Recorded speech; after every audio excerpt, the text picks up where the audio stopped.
Mm, mm, mm. The simplest of these is the secularization story. What could be behind this? Oh, God. In which modern societies inevitably put away religious ideas as they advance inevitably, right? in wealth and science, and reason, and the decline of the institutional religion is just a predictable feature of general late modern turn away from supernatural belief. Is that what it is? Well, okay. I'm actually gonna. I'm gonna. Are you gonna big brain Nibitus? I think he's not entirely wrong. I do think that it's true that people are like a little bit too smart to think like this dude in the robe is like got the inerrant word of God on his. Like I don't buy that shit, and I didn't need like Jews to trick me into not buying it. You know. Mm-hmm. And when people aren't that anymore, it's difficult to take it seriously. It's difficult to believe in it. It's very hard because it's very contradictory and it's kind of all over the place. And people have to exercise, like they have to use all these brain cycles to rationalize it. And then like, and so it's sort of it's not the kind of a belief system that a more intelligent populace could have. And and some of the other more sort of spirit. People are gonna get so mad at me, but whatever. This is what I think, and you can disagree. And I don't want to fight about it. It's just what I think. Some of the other things, like even those Eastern spiritual beliefs and stuff, they don't have this burden of contradictory doctrine that you have to sort of make sense of. So it does seem like it's more abstract and touchy feely. Therefore, it's easier almost for a smart person to like grab a hold of it and see something in it, because Christianity has like this weight of doctrine coming with it that it is just difficult. Like it is hard to believe that the Pope, that man is the inerrant messenger of God on earth. Like try to tell me that you really believe that as a reactionary Catholic, and I think that you're not entirely, you know.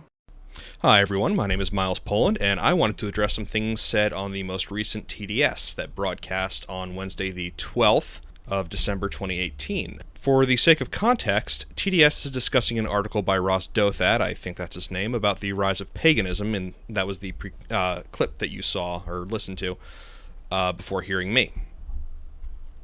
So, Mike reiterates the unforgivably lazy assertion made since time immemorial by internet atheists. Atheists smart, Christians dumb. The notion that we as a society have progressed beyond the need for religious superstition, in massive air quotes, is simplistic rhetoric that plays off the desire of young adults to grow up by insinuating that religious beliefs are childish. At no point are any concrete objections brought against the truth claims that Christianity actually makes. In fact, as a TDS listener from the first year or so, I think I jumped in around episode 20, I'm not sure, I don't remember Mike or anyone who's still on the show making any sort of argument against Christianity. At all, ever. They'll bemoan the state of the church having succumbed to modernism like all Western institutions, but that's hardly a knock against the truth value of the Bible, and we bemoan that as well. Mike offhandedly remarks that Christian doctrine is contradictory without naming any particular contradictions, and asserts that it relies upon a population of dum-dums to simply ignore these contradictions. When we look at the reality of the situation, however, we find exactly the opposite. Christian doctrine is discussed in robust debate at the highest levels of intellectual and academic achievement, and with enormous rigor. Very few atheists, the TDS guys included, are even aware of the libraries of academic and philosophical work, and the galaxies more of work that doesn't show up in journals or in papers given at academic conferences. Even fewer still will even bother to properly engage with it, being much more content to rely on cutting barbs and baseless assertions. By contrast, in less well-educated populations, or less intelligent populations really, we see the continuation of simple animism and slightly more complex pagan beliefs. In Central America, for instance, primitive concepts like death are worshipped like gods, Santa Muerte being an excellent example.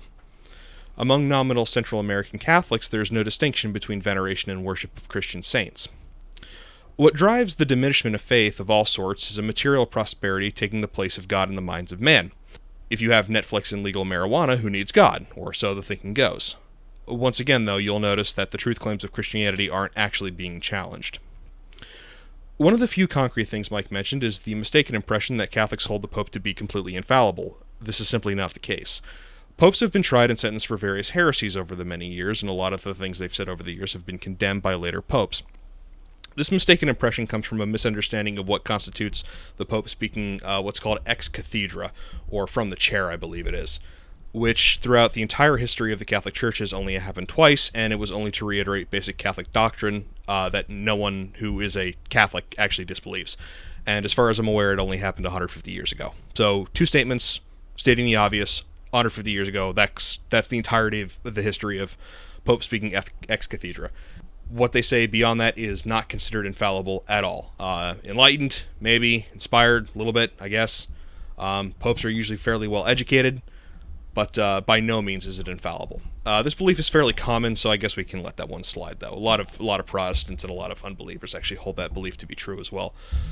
I'd like to think that none of my Christian brothers in the alt-right would openly be so hostile to anyone else in this thing of ours, but patently wrong statements do warrant correction, sometimes firm correction, which is what I like to think I'm doing here. To hear Mike try to put up a smokescreen around such silly opinions is very disappointing. Mike is generally pretty well informed and will usually take the time to check with people more knowledgeable than himself before popping off about those topics at hand, religion being the obvious exception. I mean, he'll talk to Sean Last and Ryan Falk, people like that. He'll talk to guys like he's on a modern monetary kick recently. I can't imagine he hasn't been talking to someone about that or reading up on it. Religion, of course, is the obvious exception. From getting simple facts and doctrines wrong to making cracks about volcano demons, Mike Enoch seems to want to remain willfully ignorant. It's very unfortunate, and I hope he does start reaching out to Christians in the alt-right for clarification. As it stands, Mike talking about religion comes off the same way as hearing a normie say race is only skin deep. So I'd like to invite Mike. I'm not asking him to fight about it. We don't want to have a fight, but you're saying things that are incorrect, and we want to correct you. We don't want you to sound ignorant. So, Mike, let's talk about it. What are your issues with Christianity? At me, bro.